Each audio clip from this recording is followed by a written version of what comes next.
ভাই দেখুন, যত দিন যাচ্ছে তত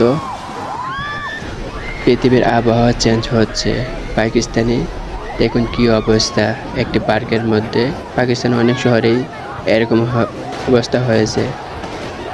কীরকম বজ্রপাত, বৃষ্টি, ঘূর্ণিঝড়ের মতো বাতাস দেখুন কিভাবে এসেছে। কদিন আগে দুবাই হয়েছিল, দুবাই বৃষ্টির পানিতে অনেক ক্ষতিগ্রস্ত হয়েছে। তারপরে সৌদি আরব হয়েছে, সৌদি আরবও বৃষ্টির পানিতে অনেক ক্ষতিগ্রস্ত হয়েছে। তো দেখুন কি অবস্থা, ঘূর্ণিঝড়ে কি করতেছে। এখন বর্তমানে বজ্রপাত, ঘূর্ণিঝড় দিনের দিন হালি বেড়ে যাচ্ছে। কিয়ামতের আলামত দিনের দিন প্রকাশ হচ্ছে। কিয়ামত আমাদের কাছে চলে আসতেছে।